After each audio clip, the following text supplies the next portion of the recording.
Welcome to Digitek स्वाध्याय YouTube channel. स्वाध्याय इयत्ता 8वी हिंदी. 1 हे मातृभूमी. संपूर्ण स्वाध्याय आणि परीक्षेसाठी शॉर्ट आंसर की 100% गुण मिळवून देतील.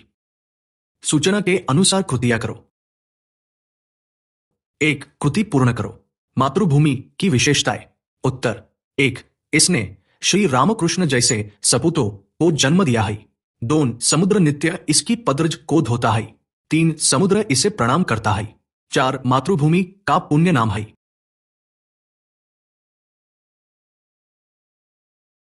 2 कृति पूर्ण करो. कवि मातृभूमि के प्रति अर्पित करना चाहता है. देह, मन.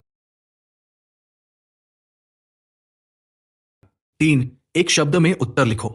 1 कवि की जिह्वा पर इसके गीत हो. उत्तर मातृभूमि. 2 मातृभूमि के चरण धोने वाला. उत्तर समुद्र.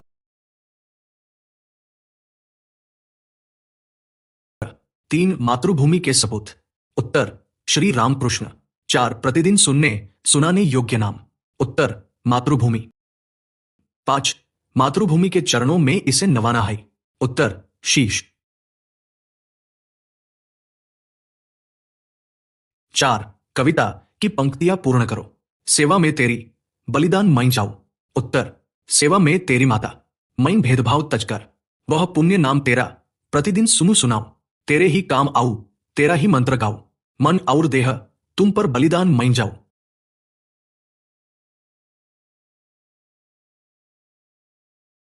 भाषा बिंदु. निम्न विराम चिन्हों के नाम लिखकर उनका वाक्य में प्रयोग करो. 1 पूर्ण विराम. वाक्य. राजा ने राजकुमारी को गले लगा लिया. 2 अर्धविराम. वाक्य. शालू बच्ची थी पर मुझे उससे चिढ़ हो गई थी. 3 प्रश्न सूचक चिन्ह. वाक्य. मनुष्य किस ओर बढ़ रहा है.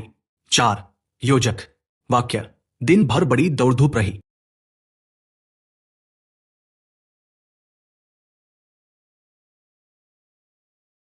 पांच विस्मय सूचक चिन्ह. वाक्य. हे मातृभूमि तेरे चरणों में शीश नवाओ. 6 इखरा उद्धरण चिन्ह. वाक्य. रामकुमार जी ने कबीर का रहस्यवाद लिखा.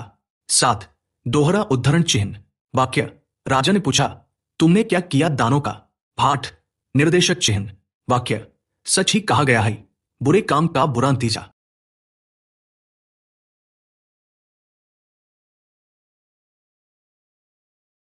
शब्दों के आधार पर कहानी लिखो. ग्रंथालय, स्वप्न, पहेली, कांच. आर्या एक शांत स्वभाव की लड़की थी जो शहर के एक सरकारी स्कूल में पढ़ती थी. उसे किताबें पढ़ने का बेहद शौक था.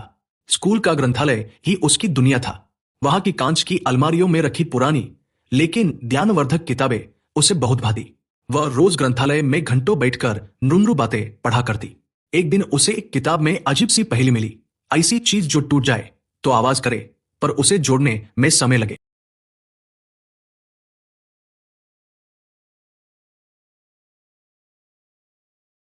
आर्या सोच में डूब गई. रात में उसने एक स्वप्न देखा. एक बड़ा ग्रंथालय जहां हर किताब अपने आप खुल रही थी और हर पन्ने पर ज्ञान चमक रहा था. अचानक वह पहेली फिर से सामने आई. स्वप्न में ही उसे उत्तर सूझा. विश्वास. सुबह होते ही वह और अधिक गंभीरता से पढ़ाई में जुट गई.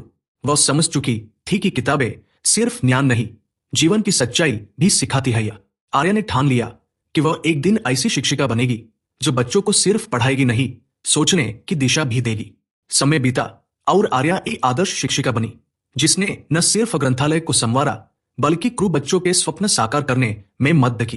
पुढचे स्वाध्याय पाहण्यासाठी लाईक करा, शेअर करा आणि हो चॅनलला सबस्क्राईब करायला विसरू नका.